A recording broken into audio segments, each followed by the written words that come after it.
Oh, udah. Terima kasih atas pertanyaan-pertanyaannya. Oh, ini kayak ujian PhD ya.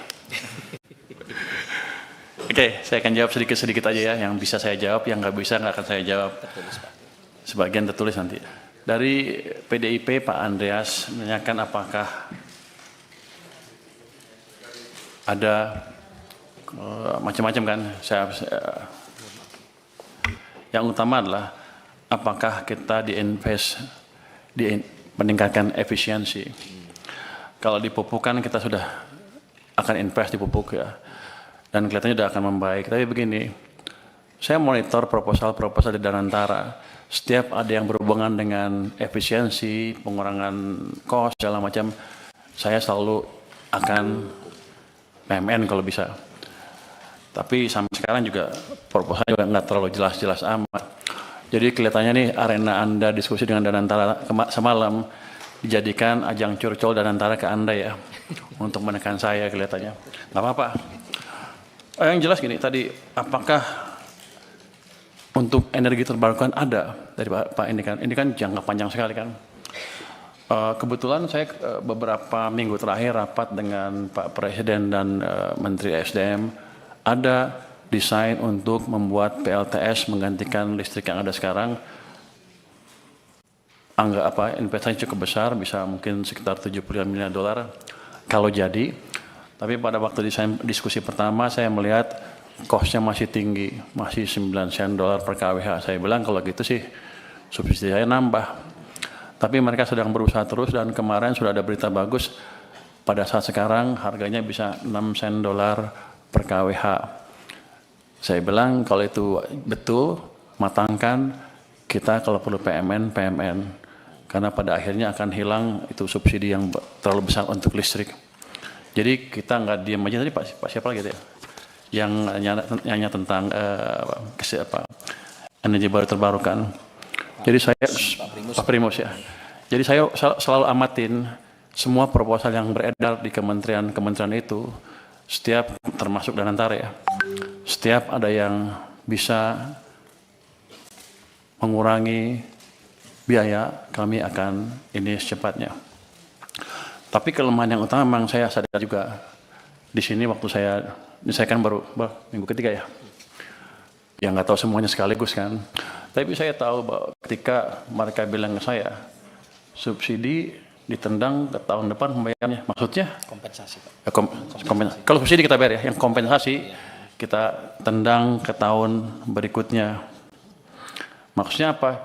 Ada proses yang lama, ini itu. Kan saya juga pernah di private sector kan. Saya ngerti juga itu cost of capital untuk perusahaannya jadi tinggi. Tapi saya baru lihat beberapa, 1 minggu terakhir lah. Ke depan saya akan percepat. Jangan sampai kita telat bayar lagi. Kalau bisa sebulan langsung bayar. Kenapa? Karena uang saya juga nganggur di BI itu. Kalau gitu kan masuk ke sistem cepat. Mestinya Danantara harusnya lebih cerdas lagi. Kalau ketika mood saya seperti itu, langsung dia ngadap saya, minta apa. Ini kan enggak, dia ngadap Anda langsung kan, bapak-bapak, ibu-ibu. Padahal sama saya, teman, saya pengawas Danantara, awas besok. Kenapa mereka nggak ke saya? Lah ini kan penting Pak Menteri, ini jadi paten ini bagus gitu, ini bagus saya pikir korek seperti ini. Tapi yang saya dia tahu saya punya uang banyak, saya baru taruh cuma 200, masih ada 250 lagi di sana. Kenapa dia nggak ke saya? Jadi pada dasarnya begitu masuk akal, kita akan ini cepatnya. Kita akan review proses yang tadi 3 bulan tadi, kelamaan menurut saya juga, yang memastikan bahwa program PSO kami tidak mengganggu cash flow dari perusahaan Pertamina dan PLN dan lain-lain. Tapi nanti saya lihat, kalau nggak untung juga was. Kalau udah costnya diturunkan, jangan main-main mereka. Tapi yang tadi saya janji akan betulnya tadi proses di sini kita akan percepat. Berapa lama Anda bisa betulin? Dulu itu setahun sekali Pak. Ya jangan setahun sekali lah. Dulu itu setahun sekali udah kita 3 bulan. Yang nentuin siapa? Kita perpres. Kita yang nentuin. Sebulan selesai ya? Sebulan selesai Pak. Nanti kalau enggak dia saya pindahin. Ini alhamdulillah ini kalau Menteri Keuangannya bergerak cepat begini nih Pak. Nggak, Kita bersyukur ini Pak. Sebenarnya saya lagi mikir gimana ngeluarin uang itu, masih banyak di sana, masih numpuk. 200 triliun positif tanggapannya, tapi banyak yang ribut juga kan. Oh ini itu. Ya, saya mesti cari tools yang lain. Jadi kalau tambah lagi. Daripada uang kita numpuk di sana, utangnya bunganya dibayar, impactnya ke ekonomi juga kurang. Saya nunggu sebenarnya penyaluran yang cepat apa. Makanya saya sisirkan tuh kementerian-kementerian. Saya ancam yang nggak bisa sampai Oktober nanti kalau Anda nggak bisa propose dengan clear seperti apa sampai akhir tahun, saya ambil uangnya. Kalau Danantara punya tagihan seperti ya langsung ngadap saya harusnya. Nanti saya tanya kalau rapat saya sebagai apa? Pengawas Danantara.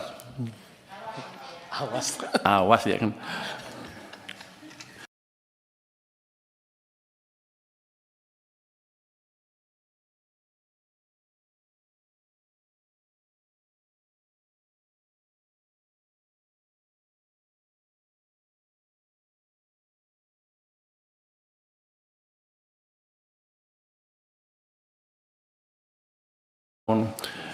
Sudah berapa tahun kita mengalami hal tersebut, sudah puluhan tahun kan. Kita pernah bangun kilang baru nggak pernah. Sejak kritis sampai sekarang nggak pernah bangun kilang baru. Jadi nanti bapak-bapak kalau ibu-ibu ketemu Danantara lagi, minta Pertamina bangun kilang baru. Saya pernah, waktu saya di Maritim, saya pernah tekan mereka tahun 2018 untuk bangun kilang. Mereka janji mereka akan bangun 7 kilang baru dalam waktu 5 tahun. Sampai sekarang kan nggak ada satupun. Jadi Bapak tolong kontrol mereka juga. Dari saya kontrol, dari Bapak-Bapak juga kontrol. Karena kita rugi besar. Karena kita impor dari mana? Dari Singapura. Minyak, produk minyaknya. Pabrik pupuk juga. Jadi pada dasarnya kalau gitu sekarang saya bukan juru bayar saja. Saya akan masuk. Saya akan lihat mereka jalankan apa enggak proyek-proyek yang diusulkan. Kalau enggak kita potong uangnya juga Pak. Saya kan pengawas, saya ganti aja dirutnya. Artinya timbal balik. Jadi ini saya pikir masukan yang bagus sekali dari DPR. Gimana caranya kita memproduksi, tadi Pak Khairul Imam juga memperbaiki alat-alat produksi, termasuk menyediakan alat produksi yang baru yang selama ini kita gagal membangun. Jadi kilang itu bukan kita nggak bisa bikin atau kita nggak bisa bikin proyeknya, cuman Pertaminanya males-malesan aja.